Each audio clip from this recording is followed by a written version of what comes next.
જિલ્લાના રાજપીપળામાં આવેલી પટેલ છાત્રાલય ખાતે એક જિલ્લા કક્ષાનો ભૂલકા મેળો યોજાયો હતો।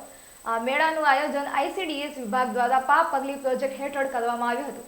આ કાર્યક્રમનો મુખ્ય હેતુ બાળકોના સર્વાંગી વિકાસને પ્રોત્સાહન આપવાનો હતો। સાથે જ આ કાર્યક્રમમાં જિલ્લાના 5 તાલુકાના બાળકો અને આંગણવાડી કાર્યકરોએ ભાગ લીધો હતો।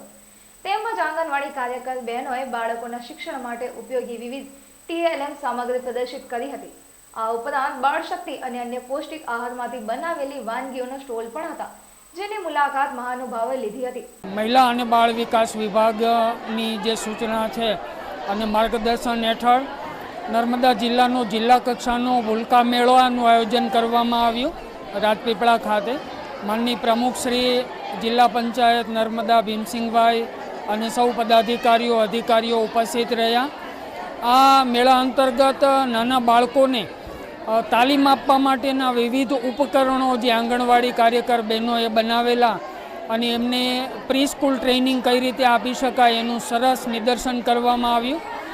ઉપરાંત જુદા જુદા જે ઘટકો છે આંગણવાડીના, એમાં સૌ ઘટક અધિકારીઓએ પ્રી સ્કૂલ લર્નિંગ ઇન્સ્ટ્રક્ટર દ્વારા વિવિધ થીમો જે છે એના આધારિત તાલીમ માટેના મોડ્યુલનું પ્રદર્શન કરવામાં આવ્યું અને આ સૌ ભાગીદારો જે છે પ્રદર્શન કરતા છે એમને પ્રોત્સાહિત કરવા માટે માનનીય પ્રમુખશ્રીના હસ્તે એમને પહેલો બીજો ત્રીજો એમ ઇનામ વિતરણ કરવામાં આવ્યું અને સૌએ આ ભૂલકાઓએ અને આંગણવાડી કાર્યકર બહેનોએ આમાં અને સૌ અધિકારી પદાધિકારીઓએ આમાં ઉત્સાહપૂર્વક ભાગ લીધો અને આ સમગ્ર કાર્યક્રમના નિર્ણાયક તરીકે શિક્ષણ વિભાગે પણ પોતાની સેવાઓ આપી અને સૌ પત્રકાર મિત્રો અને માહિતી ખાતાના અધિકારીઓએ પણ આમાં ઉત્સાહભેર ભાગ લીધો। આજરોજ જિલ્લા કક્ષાના ભૂલકા મેળાના કાર્યક્રમમાં મારી સાથે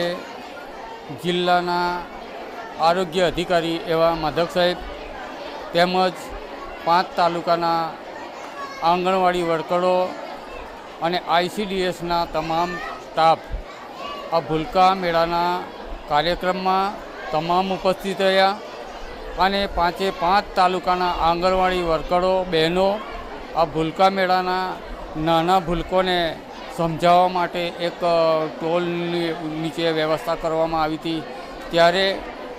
જ્યારે જન્મ છે ત્યારથી જ આ બાળકોને જે આ આંગણવાડી વર્કર અને ICDSમાંથી જે સમજાવવામાં આવે છે તે એમને બહુ સરળ રીતે એમને સમજૂતી આપી છે। તે બદલ આ મેળાને ખૂબ સરળ રીતે આ મેળો થયો છે। ત્યારે બધા જ તાલુકાઓના તમામ આંગણવાડી વર્કરો સ્ટાફને હું અભિનંદન પાઠવું છું।